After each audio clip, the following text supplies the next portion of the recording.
so acknowledgement to different groups in the world which were collaborating on this kind of research from Finland, from Japan especially, and then from Ukraine. Oh, pardon. Okay, so a short outline, introduction. So today I will shortly show you progress in development of high temperature ferromagnetic shape memory alloys.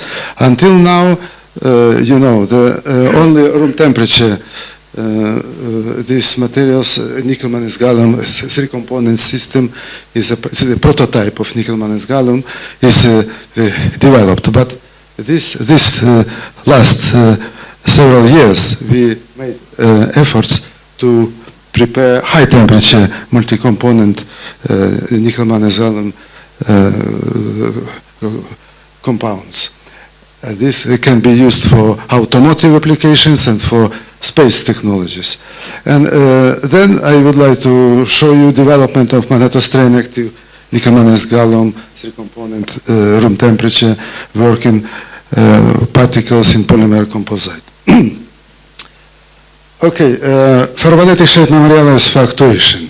So, as I told, prototype nickel manganese gallium show giant magnetic field induced strains up to 12% at room temperature and as few kilorstead, can be activated until few kilohertz regime and high temperature, high power density.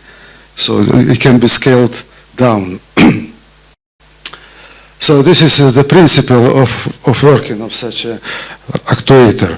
So basically the effect is due to the magnetic field induced interface movement of one variant. This is interfaces, so you have two variants. Here you have one variant of nickel manganese gallium thin crystal. Then under application of the magnetic field, you see. So this is magnetization direction, which is in a tetragonal unit cell. The magnetization direction is along the short axis. So when you apply magnetic field, you induce different variant, this variant, and finally you can get this variant, which is magnetically induced reorientation is called. When you remove magnetic field, you see the change of the length in this direction, and here it is short axis means that you have shorter size, and then if you would like to reset something, you need to apply a mechanical stress or magnetic field. This actuator, how it is working, under magnetic field and also the spring. So here it's idea. Okay, so without mechanical force you can induce in rotation magnetic field, you can do the same. So this is 12% of the formation you can get cycling in a cycling. So, idea about the high temperature, this ferromagnetic shape memory alloys high temperature. You see this phase diagram. This is concentration. This is martensitic transformation temperature, and this is Curie temperature. And normally, with the three-component, you see only modulated structure, which really giving you this effect. But non-modulated martensite was not very easy to rearrange by magnetic field, because you know magnetic induced force, it's only around 3 MPa. It's not very big. So you need to have very small, I mean relatively small twinning stress in order to move the twin boundaries from one side to another side. So this was these materials you see already paramagnetic, so in a three-component it's impossible. But okay. So this is another work which show that. So here you see this stress as a function of strain. You see 12% of non-modulated martensite. But this is critical that you empirically found that C/A ratio of lattice must be less than 115. In this case, you have small 1 MPa, you see the twinning stress, and you can induce, so this is magnetostrain, this is magnetic field, you can induce full rearrangement of twin variants from here to here and get 12% or more than 12% of deformation. So what we did, we did 2 series of alloys, copper series and also iron series, and different compositions. You see copper instead of manganese, or copper instead of gallium, and then here you have iron instead of manganese. So what is good with this research that we found that C/A ratio, it's reduced for all of these alloys transforming into martensite, non-modulated martensite. So this is important finding that we have this reduction of C/A, which means that they are very good candidates for magnetic field-induced effect. So here the short scheme, how is the elements influencing on Curie temperature of austenite, the transformation temperature from austenite to martensite, and C/A ratio. So important is that also the enhanced magnetostress, which is when you apply magnetic field, you induce equivalent stress. So this is because of the magnetization is also saturation magnetization is increasing in iron series.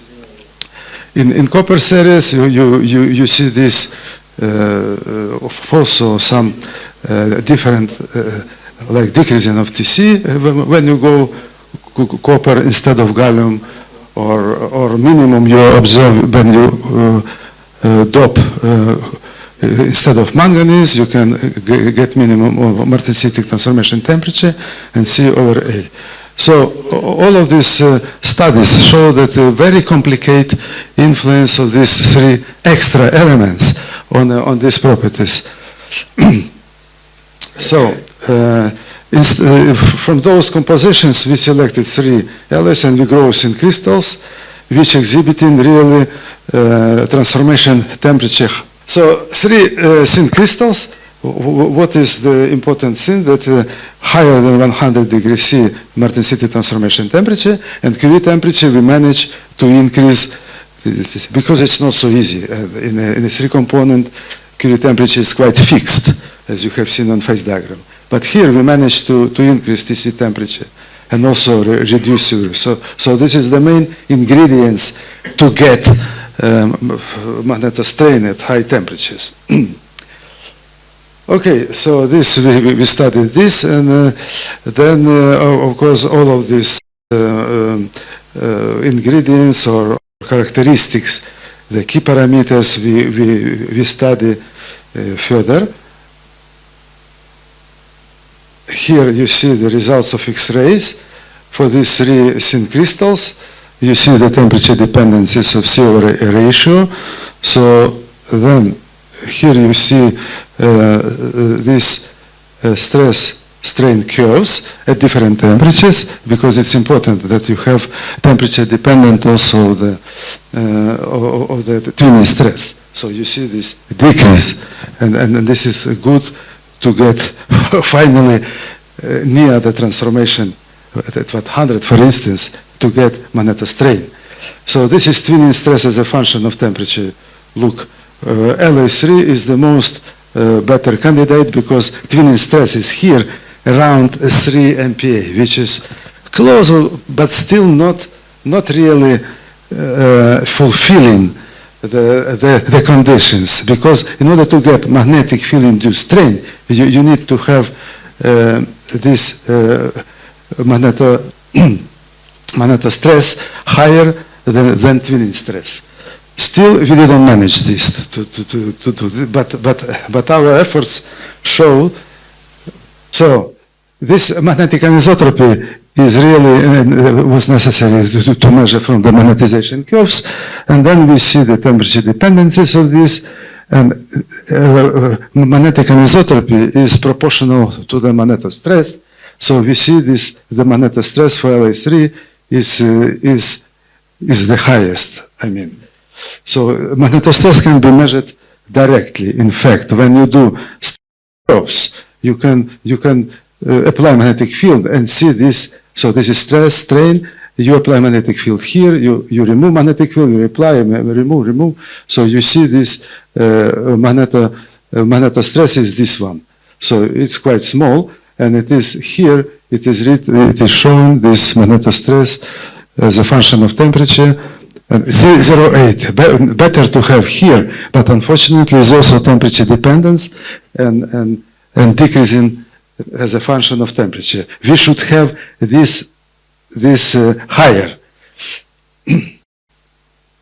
Anyways, so this is conclusions, and main conclusion that we manage, of course, to do this material, but still we need a bit.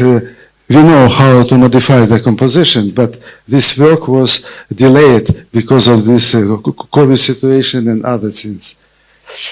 Okay, so this is for the high temperature ferromagnetic shape memorials. I wanted now to switch to the development of this composite nickel polymer with magnetostrand. There was also a lot of efforts in the literature, but they didn't manage to do this for further reasons. For many reasons, I probably will show this. Okay, so you know, in a polycrystal, it's very hard to get magnetostrain, large magnetostrain, just 0.01%. Yes, and then with a special treatment, you can get 1%, but not 10%, for instance. So you need to make a tricks for already done in the literature, like prepare the foam, and then you have these pores, and you have, you know, this grain boundaries. They are really don't allow to move interfaces, twinning under magnetic field. So you need to reduce as much as possible these constraints on the grain boundaries. So what we did, we eliminate grain boundaries at all. So we get particles, but these particles are very, very special. They are thin crystalline particles. We manage, there is a technology developed when it is possible to have polycrystal, and then this polycrystal you can drop into the small grains, not just intra-grain deformation, minimum intra-grain deformation in this technology. So these particles are thin crystals. Basically, this is individual grains. So this one. So you see, they are even atomically clean. So here, martensitic structure. Look. So this is the zoom. So martensitic structure in there. So first of all, of course, we checked under magnetic field. So the thickness, for instance, of this twin, 0 Tesla and then 0.5 Tesla. You see this increase of the thickness means that it is under magnetic field. It changed its shape. So condition to get magnetic field induced strain in composites, just of course individual particles we already, yes. Stiffness mesh polymer must be also applied because we need to have only 1 MPa polymer with the stiffness, and then optimal volume fraction of particles must be, at least we show that 30 volume percent less or 30% maximum volume percent is more or less good to get this magnetostrain. And of course, crystallographic orientation inside of this composite for these particles must be arranged. So here, this works were efforts to do this, but only successful in a damping, in vibration damping. Okay, so this is our approach. In order to make polycrystal and drop it very easy into individual grains, you need to put a little bit viscous. So that will be easier to disintegrate this material into the individual particles. So then you have discretion, and then we embed in polymer. You see these conditions, and they are oriented in they will be the particles are oriented in the chains, and also with the crystallographic axis, mostly along the magnetic field during the curing of this polymer. So this is just to show how under magnetic field. Look, this is under magnetic field, and this is reduction, 0. So these curves are just optically measured magnetostrain. Here is magnetostrain, and this is magnetic field. So magnetic field applied perpendicular to the chains. You see this 4% of deformation. This is really huge deformation on this composite. And then you remove magnetic field, it is automatically recovering its shape. So this is in a perpendicular in this direction. So you see in this direction is elongated, in this direction is compressed. So second side, and then one of the measurements we made along. So you see 1 and 2% of deformation, which means that not all of the particles are oriented with the crystallographic axis along this direction. Okay, so important findings is large magnetostrain and magnetostrain. So this is the second one. It's really very interesting because it's a kind of rubber-like behavior produced by magnetic field. You apply magnetic field, it is deformed. You remove magnetic field, it is contracted. Okay, so in this case, it means that there are some local stresses which helps when you remove magnetic field. They help to recover the shape of this material. Oh, pardon.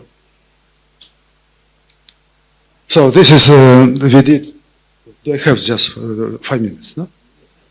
Ah, bien. So, more than 5 minutes, thank you. So, magnetostrain on a macro scale, we can check also how these individual particles are changing their shape under magnetic field.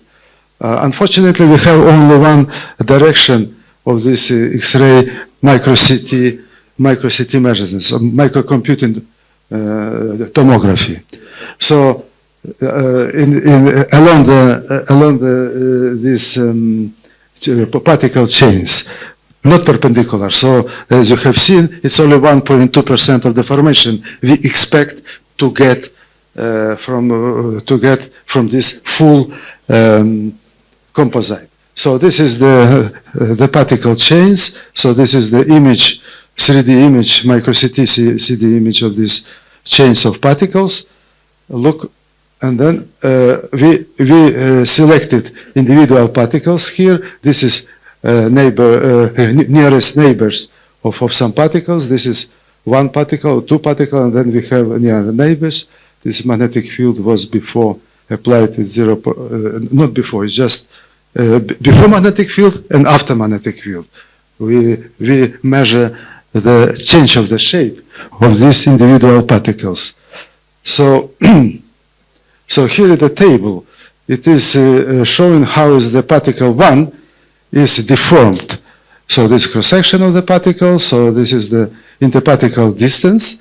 So you see the strain under 0.3 Tesla, you see this particle contracted at this direction along the particle chains, 1.4, which is correlated with the 1.2, which I have shown you contraction when you apply magnetic field along the particle chains. While this nearest neighbor, this particle probably orientation is different. We don't know the orientation, but it is quite close to this particle, and probably one particle, when you change the shape, it just prevent other particle to be deformed largely. It's deformed a little bit, but not very much.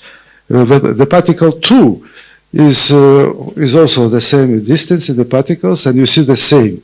So 1.5% of particle 2, but close neighbor, probably also with a different crystallographic orientation. But we consider that even there is some, we made some theoretical calculations that particles can be preventing some other particles to be deformed. 30% of volume fraction is quite large amount. So that is why we were not surprised that some particles are not deformed at all. So for instance, this neighbor is not deformed under magnetic field. So this one is particle 3, which is far away from other particles. So this is individual, and it is 1%. So you see under magnetic field and remove magnetic field. So it's you deform it, and this particle, since because this is far away from other particles, it doesn't recover this shape. So as I told, so the particle should be optimize the volume fraction, because somehow they can prevent each other to deform under magnetic field. But on another side, they could be, if it is individual, so the recovery, there is no driving force to recover the shape of this of such individual particles. Okay, for the moment, so this is main conclusions. I think nothing can be already repeated, but advanced technology of magnetostrain active, we made these efforts, and this effect is new effect of this rubber behavior under magnetic field, and this is published in this paper. And thank you very much for your attention. And if you have questions, welcome. Yes, I have one question. And you showed every cycle the effect is decreasing or is changing. So what changes in the material at grain boundaries or? Good question. Yeah. At least I have shown you 11 cycles. We see that not. But this is still work is in a way, because we are not satisfied. You have seen that it is when it is deformed under magnetic field, it is also bending. Means that it's some agglomerations of the particles. It is seen on this picture. So we have efforts now to reduce volume fraction as well to 20%. Similarly, it's working, and it is more homogeneous in a chains. For the cycling stability, 11 was okay, but I think during this agglomerations, problem, bending, and other things, not yet very well. But I think we have a good